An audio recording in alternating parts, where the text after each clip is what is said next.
रखें सुरजीत कुमार जी।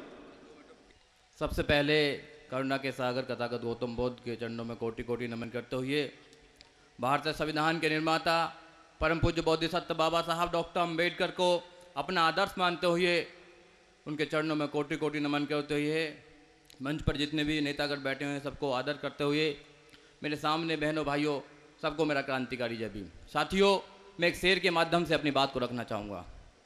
ए गरीबों अपनी आहों में असर पैदा करो, ए गरीबों अपनी आहों में असर पैदा करो, जुर्म से लड़ने को तुम शेरे जिगर पैदा करो।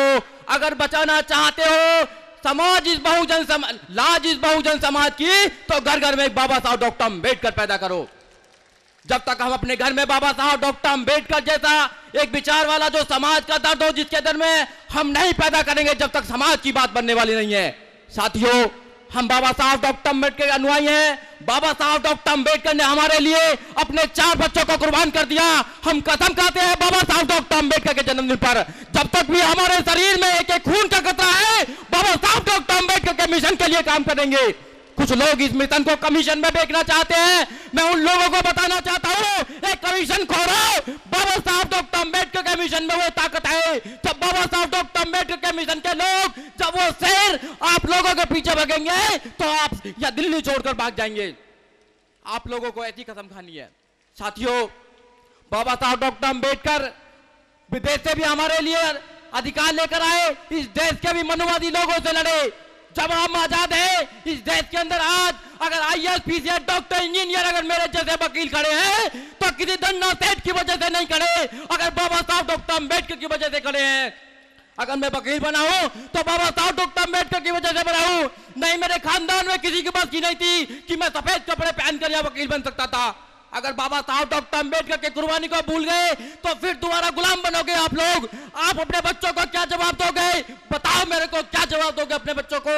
आपके बच्चे पूछेंगे कि बहन कुमारी मायावती जब आजादी की लड़ाई लड़ रही थी, इस देश में संविधान लागू हुआ 1950 के अंदर, जब 1950 के अंदर देश में संविधान लागू हुआ तो हम आजाद हो गए, मगर सही मायने में हम आजाद नहीं हुए। आज भी गांव में जाकर देखो, हमारी बहन बेटियों के साथ अत्याचार हो रहा है। जब से उत्तर प्रदेश में गवर्नमेंट हमारी गई है, 1500 से ज्यादा बलात्कार हो गए हैं और खासकर हमारी बहन बेटियों के साथ हुए हैं। मैं आपको बताना चाहता हूं साथियों, बहन कुमारी मायावती आजादी की लड़ाई लड़ रही है। हमें उस आजादी की लड़ाई में अपना तन मन धन, अपने ब्लड का एक एक खुद कतरा भी दे देना है, तभी हम आजाद हो पाएंगे, अपनी बहन बेटियों की इज्जत बचा पाएंगे।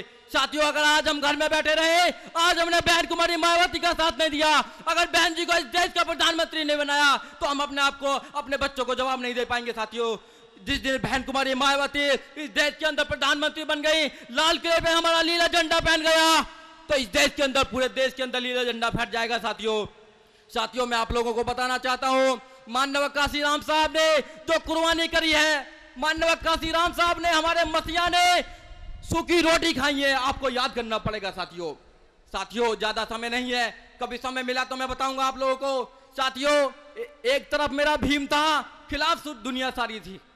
एक तरफ मेरा भीम था, खिलाफ सारी दुनिया थी, ऊपर से धर्म की गद्दारी थी, मगर सारी दुनिया भी मेरा भीम का कुछ ना कर सकी। फिर भी सारी दुनिया भी मेरा भीम का कुछ ना कर सकी, क्योंकि मेरे भीम की कलम दुश्मन की तलवार से भारी थी। साथियों, जो मेरे भीम की कलम थी वो दुश्मन की तलवार से भारी थी। साथियों, हमें वोट का अधिकार जो मिला है, आपको वोट के अधिकार को अच्छी तरह करना है। साथियों, इसी के साथ मैं अपनी वाणी को विराम करता हूं। जय भीम, जय भारत, नमो बुद्धा।